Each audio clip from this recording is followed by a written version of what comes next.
हे WhatsApp lovely people, बहुत बहुत स्वागत है एक बार फिर से आपका हमारे इस चैनल में। आज तक हम पिछले जन्म की याद आने की बात को लेकर कई लोगों से जुड़े किस्सों के बारे में सुनते और देखते आ रहे हैं, लेकिन आप शायद इस बात से वाकिफ ना हो कि हमारे पूज्य महात्मा गांधी जी के जीवन में भी एक ऐसी ही घटना घटी थी जब वो आश्चर्यचकित रह गए थे एक महिला के पिछले जन्म की सच्चाई को जानकर।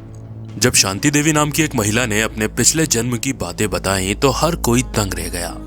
महात्मा गांधी जी को भी उनकी सत्यता की जांच के लिए एक समिति बनाना पड़ी।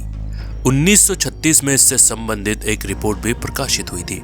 शांति देवी के पुनर्जन्म की कहानी में 4 साल की एक लड़की जिसका नाम शांति देवी था, वो अपने माता पिता को अपने पिछले जन्म की सारी सच्चाई बताने लगती है। उसने ये भी बताया कि उसके पिता गोरे हैं, उनके गाल पर एक मस्सा भी है और वो चश्मा लगाते हैं। पिछले जन्म में वो मथुरा में रहा करती थी और उसका एक बेटा भी है। अपनी माँ को शांति देवी ने यह भी बताया कि उनका पहला बच्चा मरा हुआ पैदा हुआ था। दरअसल शांति देवी को 4 साल की उम्र में उनके पिछले जन्म की पूरी याद आ गई। ये शांति देवी के पुनर्जन्म की कहानी है। इस जन्म में वो दिल्ली में रहती थी। शांति देवी अपने परिवार वालों को ये भी बताती थी कि उनका पति उनका इंतजार कर रहा है, इसलिए वो अपने माता पिता से मथुरा ले जाने की जिद किया करती थी। लेकिन अपने पति का नाम शांति देवी कभी नहीं लेती थी। सिर्फ 4 साल की उम्र में शांति देवी ने अपने गांव मथुरा के बारे में काफी कुछ बताया, जिस पर लोगों का भरोसा हो पाना मुश्किल था। जब उसके माता पिता ने स्कूल में भेजा तो वो स्कूल में सबसे कहती थी कि मेरी शादी हो चुकी है, और बच्चों को जन्म देने के 10 दिन बाद ही उसकी मौत हो गई थी। जब स्कूल में शिक्षकों और छात्रों से बात की गई तब उन्होंने भी ये बताया कि शांति देवी मथुरा की भाषा में ही बात किया करती है। एक बार उनके दूर के रिश्तेदार जिसका नाम बाबू बिचन चंद्र था, उन्होंने शांति देवी को यह लालच दिया कि अगर वो अपने पहले जन्म के पति का नाम बता देगी तो बाबू बिचन चंद्र उन्हें उनके पास लेकर जाएंगे। इस लालच में शांति देवी ने अपने पति का नाम बता दिया। उन्होंने बताया कि उनके पति का नाम केदारनाथ चौबे है। तब केदारनाथ जी को बिचन चंद्र जी ने खत लिखा और शांति देवी के बारे में सारी बातें बता दी। केदारनाथ जी ने खत का जवाब देते हुए ये कहा कि शांति देवी जो भी बता रही है वो पूरी तरह सत्य है। तब जाकर वो दिल्ली में रहने वाले उनके भाई पंडित कांजीवन से मिले। जब पंडित कांजीवन शांति देवी से मिलने आए तो शांति देवी ने उन्हें फौरन पहचान लिया और शांति देवी ने बताया कि ये केदारनाथ जी के चचेरे भाई हैं, और यहाँ तक कि उन्होंने ये भी बताया कि मटके में छुपाकर घर में कहाँ पर पैसे रखे हैं। ये सब होने के बाद केदारनाथ जी अपनी पत्नी और अपने पुत्र के साथ शांति देवी से मिलने पहुंचे। शांति देवी ने अपने बेटों और अपने पति को पहली नजर में ही देखते से पहचान लिया, लेकिन शांति देवी को यह देखकर बहुत ज्यादा दुख हुआ कि उनके पति केदारनाथ जी ने उनकी मृत्यु के बाद दूसरी शादी कर ली है। शांति देवी ने केदारनाथ जी से पूछा कि आपने तो लुगदी देवी से वादा किया था कि आप दूसरी शादी नहीं करेंगे, जिसका केदारनाथ जी के पास कोई जवाब नहीं था।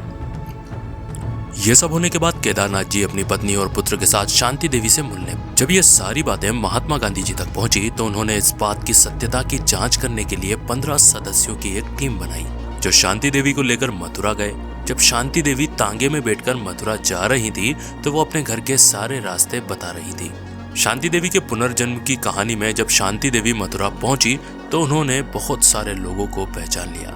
अपने सारे रिश्तेदार, घर परिवार सब कुछ पहचान लिया था। शांति देवी ने यह भी बताया कि उनके आंगन में एक कुआं हुआ करता था और अपने पति केदारनाथ जी की दुकान के बारे में भी बताया कि उनकी दुकान द्वारकाधीश मंदिर के आगे है।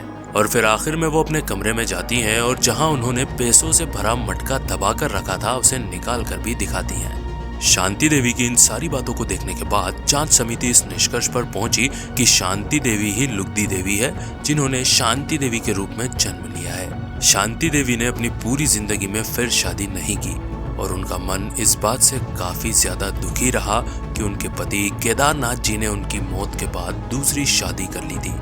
जीवन भर उन्होंने अपनी सत्यता को साबित करने के लिए कई इंटरव्यू दिए, लेकिन आखिर में अपनी मृत्यु से 4 दिन पहले जब शांति देवी ने इंटरव्यू दिया, उन्होंने लुगदी देवी के कई दर्द को भी बयां किया। जीवन के अंतिम पलों में शांति देवी ने यह कहा था कि लुगदी देवी जब मरने वाली थी तो केदारनाथ ने उनसे बहुत सारे वादे किए थे, जिन वादों को वो अब तक पूरा नहीं कर सके हैं। कभी कभी कुछ अनहोनी घटनाएं मन को झंझोर देने के साथ अंधविश्वास पर सहज ही भरोसा करने पर मजबूर कर देती हैं। गोरखपुर का शाहपुर थाना ऐसे ही अंधविश्वास की चपेट में है। इस थाने के लॉकअप में अब किसी भी अपराधी को पुलिस वाले बंद नहीं करते। वजह यह है कि थाने के निर्माण के बाद उस लॉकअप में जो भी रात भर उसमें रखा गया वो बंद तो जिंदा हुआ, लेकिन बाहर निकला मुर्दा के रूप में। और साथ में ढेर सारे पुलिस वालों को भी अपनी वर्दी यहाँ पर गंवानी पड़ी है। आलम यह है कि अब उस भूता लॉकअप में कोई अपराधी गलती से भी नहीं रखा जाता। खौफ इतना है कि दूसरे लॉकअप में भी पुलिस वाले अकेले किसी भी बंदी को रखने से परहेज करते हैं। अगर इसकी पीछे की कहानी के ऊपर एक नजर डाली जाए तो ये बात सन 1980 की है। शाहपुर थाने का निर्माण हो रहा था।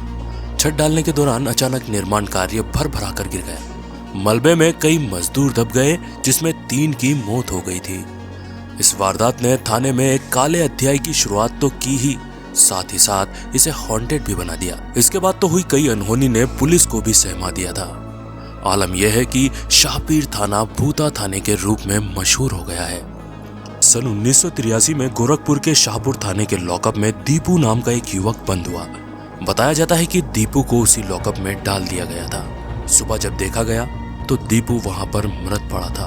पुलिस ने उसकी इतनी भी पिटाई नहीं की थी कि उसकी जान ही चली जाए, लेकिन सारे सबूत खिलाफ थे और 3 पुलिस वालों को अपनी नौकरी से हाथ धोना पड़ा था। उस घटना से अभी शाहपुर पुलिस उभरी नहीं थी कि लॉकअप में एक और जान चली गई।